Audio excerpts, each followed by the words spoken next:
College Football 25 Road to Glory. Xavier Martinez's story is remarkable, a 5'5 running back who escaped gang life in Compton to take the field for Troy University. Despite his size, Xavier quickly showed why he was one of the shiftiest and fastest backs in the country. From his explosive debut against Nevada to his breakout moments against Memphis and Iowa, Xavier's speed and elusiveness made him a threat on every play. But his size came with challenges, including durability concerns and struggles with pass blocking, limiting his snaps early in the season. Off the field, Xavier faced mounting pressure from his past. His old gang, 6th Street, harassed him and his family, trying to pull him back into their world. This stress, combined with academic struggles, affected his play late in the year. Despite Troy's rocky 6-6 season and a quiet performance in the Hawaii Bowl, Xavier's freshman campaign stood out, finishing with several dynamic highlights and proving he belonged at the college level. Now he's looking to transfer, aiming to leave his past behind and take his talents to a bigger stage. After a frustrating attempt to transfer, Xavier Martinez returned to Troy, determined to make his sophomore season count. The year started rocky with struggles in pass blocking and inconsistent performances against strong teams like Clemson and Memphis,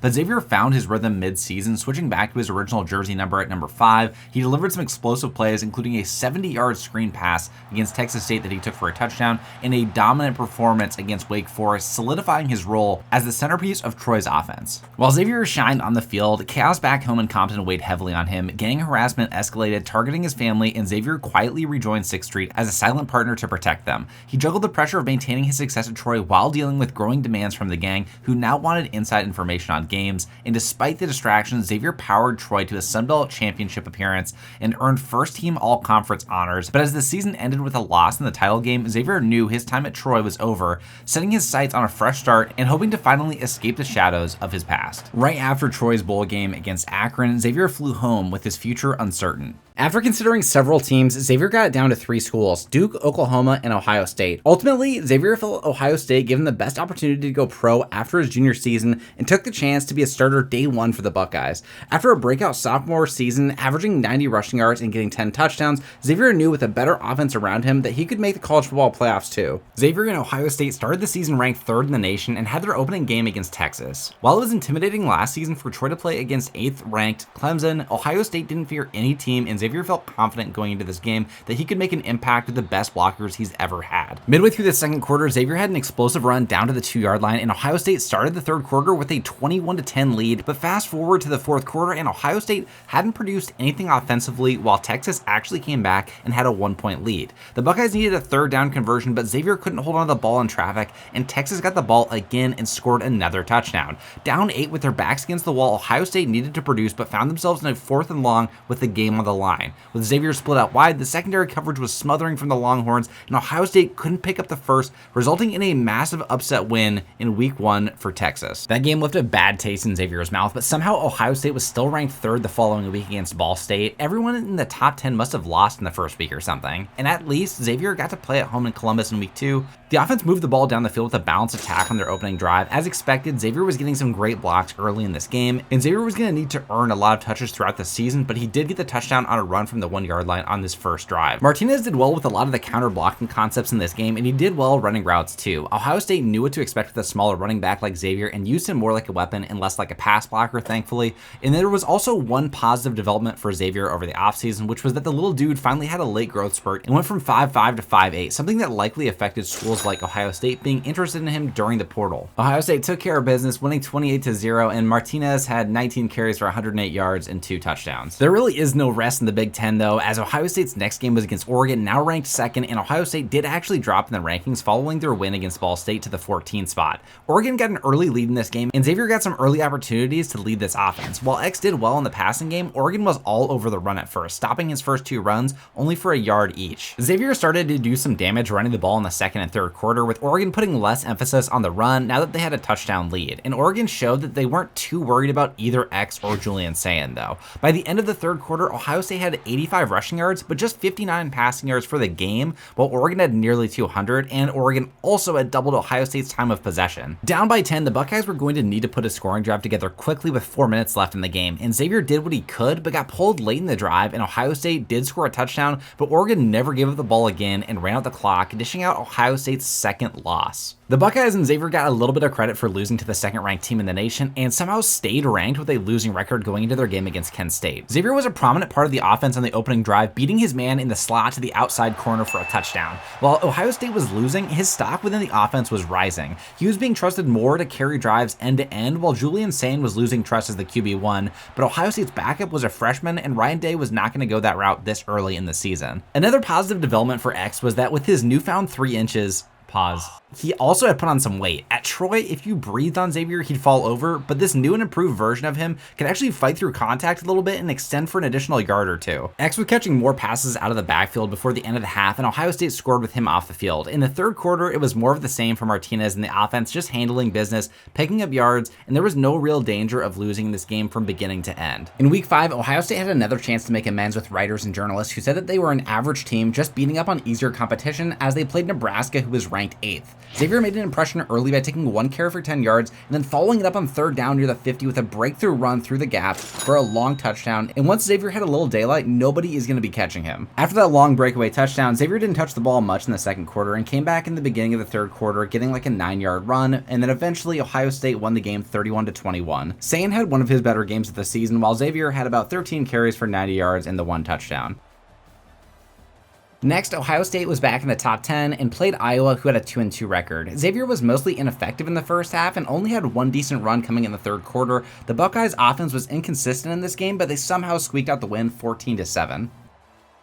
Ohio State and Xavier went into week 7 against Indiana, and were you wondering what happened when Xavier returned home in the offseason following Troy's loss to Akron? Sixth Street was not done with him, and not by a long shot, after he lost the gang's money when he couldn't get in the end zone in their bowl game. JJ, the gang's leader, met him in person in Compton with an ultimatum: throw 1 game for the Buckeyes this season, or face devastating consequences for his family. The threat wasn't idle. They'd already proven what they were capable of with his father's laundry fire, and Xavier was trapped. The stakes were higher than ever, and while he hated the idea of sabotaging his own team, he couldn't bear the thought of his family paying the price for his mistakes. So Sixth waited on Xavier's word for when he'd be throwing a game, trying to pick his spot wisely so it wouldn't be too obvious. And in the meantime, Ohio State and X were trying to avoid a trap game loss to Indiana. Indiana showed early they couldn't stop Xavier as a runner or a receiver, so they rode Xavier down the stretch to pick up first downs and try to win this game with time expiring. Martinez got pulled and Ohio State scored, but the Hoosiers answered back, and that left Xavier only 35 seconds to try and win this game. He had a mismatch in the passing game, again that set up for a field goal to go into overtime, and in OT,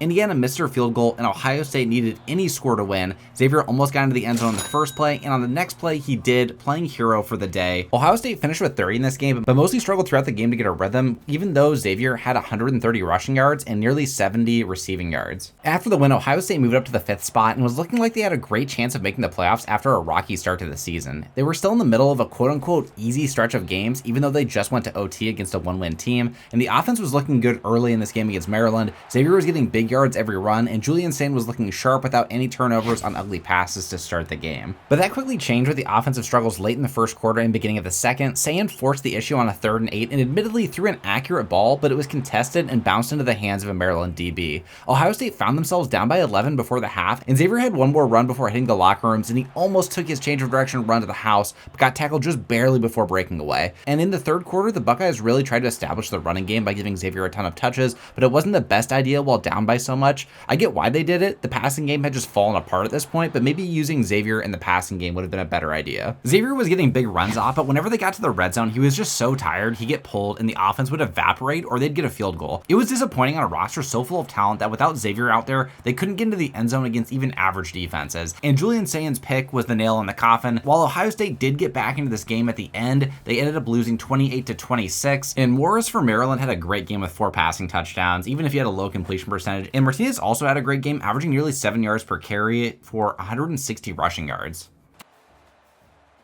Reluctantly, Xavier decided that he'd be throwing the game against USC in California in week 9. He knew he needed to gain enough trust with the coaches to begin the year to not lose his opportunity to play early in the game. He also saw how his quarterback Julian Sain struggled with picks against Maryland and thought that he could force him into some mistakes in this game. Xavier called for a pass in the second quarter with his matchup trailing, deliberately getting his quarterback to throw a pick, and even better, it was a pick 6. He also missed some blocking assignments and avoided breakout plays he could have easily taken. To the fans, it looked like a rare off day, but Xavier's teammates teammates noticed that something was off. Ohio State's loss stung, but it was nothing compared to the guilt eating away at Xavier. He'd kept his family safe, but at what cost to his dreams? The team went from being ranked 13th to being unranked the following week with a 5-4 record. Despite the thrown game, Xavier's explosive performances in other matchups kept his star rising. He secured several lucrative NIL deals, becoming the face of a local sneaker brand and a regional car dealership. For Xavier, this money wasn't just about financial independence, it was a way to buy his freedom to some extent. He funneled some of his earnings to 6th Street, hoping to sever ties for good. The payments gave the gang a reason to back off for the time being, but Xavier knew that this wasn't going to be a permanent solution. After a breakout year in Xavier's sophomore season, he didn't expect to have a breakout his junior season too, but that's exactly what happened.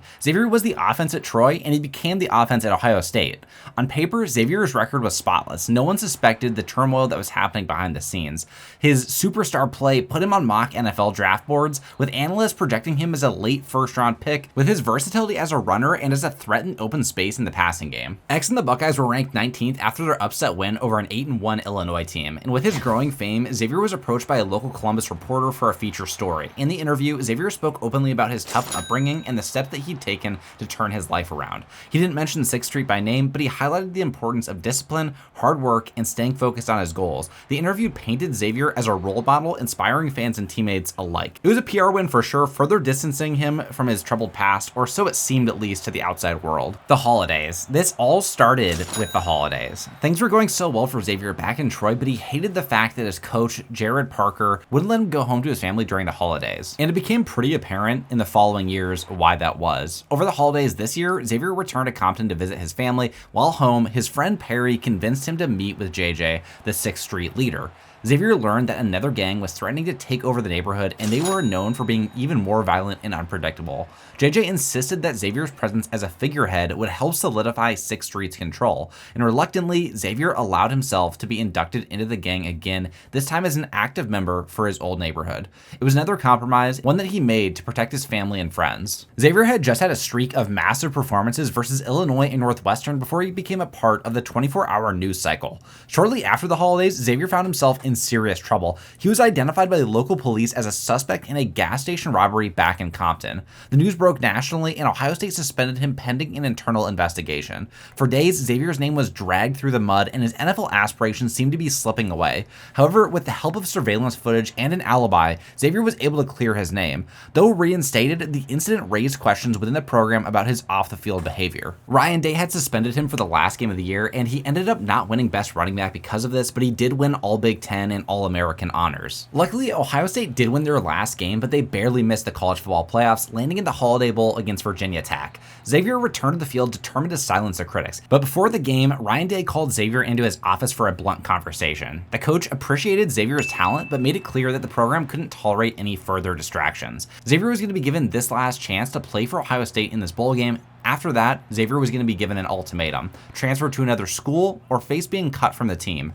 Heartbroken, but understanding the gravity of the situation, Xavier decided that he would enter the transfer portal once again after this game. So Xavier knew that he had to go out with a bang. He didn't know what waited for him on the other side of the transfer portal, so this might be his best chance if he still wanted to have an NFL career. Xavier couldn't do anything wrong against Virginia Tech. Don't get me wrong, X was great all season en route to the best season of his college career, but he had never dominated a team like he did in this game against Tech. He made the first defender miss every single play. Xavier had yet another breakaway touchdown with 3 minutes left to continue piling up the points, and the game was already decided at this point, but they kept giving Martinez the ball, and he appreciated that Coach Day kept him in for this last game. With time expiring, X capped off a career performance with a 95-yard run for one last score in a Buckeyes jersey while racking up over 250 rushing yards and scoring 4 touchdowns to lead the Buckeyes to a decisive win over Virginia Tech. With no team, it was time for X to return home to find a new team, and more importantly, find out who ID'd him in the gas station robbery that almost tanked his career.